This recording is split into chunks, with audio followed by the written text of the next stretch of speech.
What Noah and Jay asked me to do sort of is just give a little bit of an overview of the legal regime. Victoria's right. In most states, in most states, the possession and use, the possession anyway, but certainly the distribution, the importation, of these drugs is a felony under two bodies of law, federal and state, putting aside whether you're entitled to an exemption, which I'll get to in a minute. And therefore, the fact that it might be lawful in Colorado to use it doesn't exempt you from federal law. Now, Victoria is absolutely right. The federal government traditionally has left most enforcement of this law to the states.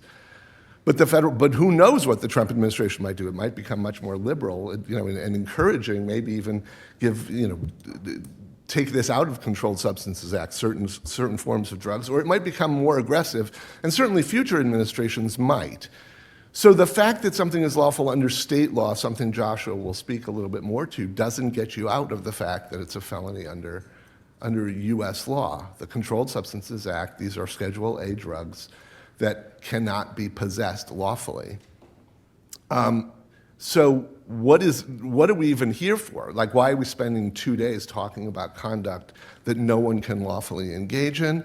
Well, the thought is either there will be legal reform, and there doesn't seem to be a lot of hope for that among most of the people in the room, though not all, or maybe there's a way to get some sort of exception or exemption, and we can talk a little bit, if the conversation turns to it, Noah, to the First Amendment's free exercise clause, which I would have said is a dead end, but for a Supreme Court case that's currently pending coming out of Wisconsin, in which the court might actually rule that when states grant certain kinds of religious exemptions, they have the free exercise clause requires them to extend it to other kinds of religious exemptions. But if we have time, we can get into that. It's the RFRAs, the federal and the state RFRAs, that are the main source of any possible exemption here. The federal government's RFRA was enacted. Oh, I should give you a little background. I've been in the Justice Department's Office of Legal Counsel 3 times, in which part of my portfolio was religion and religious liberty issues. I was there in the Clinton administration, President Clinton. Oh, I'm sorry. The Office of Legal Counsel is the body in the Justice Department that, in theory, is supposed to ensure that the federal government complies with the law. It has, by all reports, it hasn't been doing very much over the last few weeks, but over the last few decades, it has, and we deal with all sorts of issues. So you have to be a generalist, but religion clause matters were in my bailiwick in all 3 of my sojourns there, and RFRA. And Marty's not saying it, but you have to be one of the smartest doctrinal lawyers in the world to get that job. It's just a fact. Maybe at one time. I would never. It's true now. I would never. When Marty was there. I would never have been hired under today's standards, but I got lucky, and I was. And I'm also now a scholar who writes in this field. So I've been both a law enforcement and a religious liberty perspective, and I've dealt with the DEA and all sorts of government officials, all of whom their jobs during the day is to enforce the statute that they are dealing with, and then you come to them and say, we want a religious exemption from your statute, and they're like, what are you talking about? Because the Religious Freedom Restoration Act is a cross-cutting law. I won't give you the whole history of it, but in 1993, President Clinton and very overwhelming majorities of both houses enact RFRA, which basically says that, at least as to the federal government, to which it still applies, the government may not impose a substantial burden on one's exercise of religion unless it has a compelling reason for doing so, and the denial of the exemption is the least restrictive means of advancing that compelling government interest.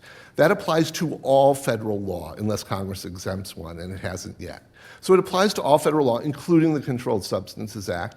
The Supreme Court held in a case called Ocentro, 9-0, that RFRA applied and gave most of you know this case, the UDV case involving ayahuasca tea, and said that the federal government had to grant a religious exemption to this Brazilian-based church in the United States because it was basically similarly situated to the Native American church, which Congress had already given an exemption for peyote. They had already conferred an exemption for peyote, and the court said the government couldn't really come up with a good reason not to treat these two churches coterminously. So let me just to make sure you all understand this, This is conduct that many of you want to be able to engage in or make lawful in certain cases. It will be so for people who are doing so for religious reasons, but not for those who aren't, right? So it's a claim that your religion is giving you a right to do something that your neighbor or your friend who might be getting extraordinary value from these same substances is not entitled to do. Well, when should you be able to have that advantage just because you are acting, at least in part, out of a religious motive? Now, the first question, the way I'd like to structure this is to think about it both in terms of the individual and the church. Individuals, many of you have discussed what kind of religious resonance this has when you use these substances. It helps you understand your religion, it helps you find God, it helps you do these sorts of things. The Free Exercise Clause and RFRA are primarily intended to assist and to help and to protect the religious liberty of individuals. And the court has held that it applies in a case called Frazee in 1989, that your claim doesn't have to be based on the tenets of an established religion and you don't have to be part of an established religion. That said, in this context, individuals are not going to get exemptions, in part because, not because they're individuals, but because they won't be able to provide the sorts of controls and protections that an established church might be able to provide. And we can get into the details of why I think that's true, but just in the interest of time then, let me turn to the fact that the exemptions so far, as in the O Centro case and all the ones that have been discussed, are where a church goes in and claims we have a right under RFRA to be able to use this, and so far only in the context of ceremonial practices in which the substance is a sacrament, right? That's been the key move. Using it merely in order to be able to see God more clearly or for other reasons, that has not been something that has been tested yet and probably wouldn't work. The claim, and the strongest claim, is this is a sacrament of our church. It is central to our ceremonies, and we want an exemption, and it's going to be limited to those ceremonies. And we're going to put in place protocols of three different types to guarantee that the government's interests are not implicated. Number one, how do we get the drug? From whom, right? It's illegal for someone to import or to sell or to transfer the drug.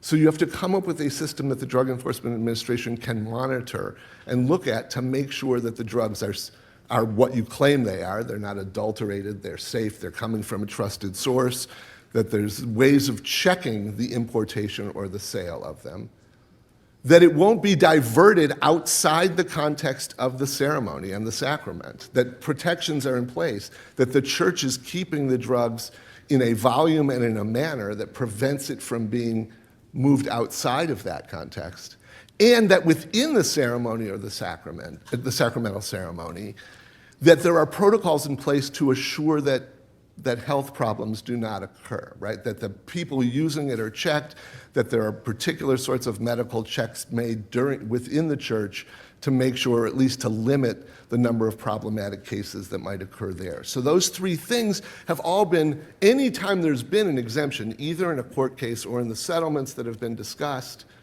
until 2 weeks ago, even 2 weeks ago, every case has involved a church basically either guaranteeing to the Drug Enforcement Administration or to a court that it has these kind of protective protocols in place, which limits, to the extent you can get an exemption, severely limits the context in which these drugs can be used. That's the best case scenario.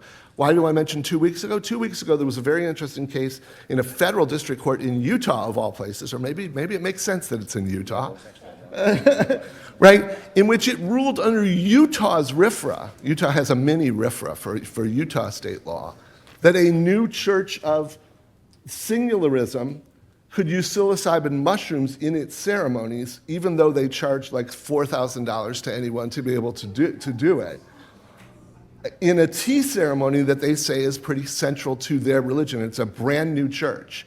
And they went in and they told the district court judge, we engage in all these safety protocols, and the government, the Utah government, wasn't able to come forward and show that the dangers were present. So the district court judge ruled that they had a right under Utah law, Joshua will probably talk about this more, to use psilocybin in their sacramental ceremonies. It's still illegal under the Controlled Substances Act of the federal law, however, and that wasn't even discussed by the parties or the court in the case, which is a little bit strange.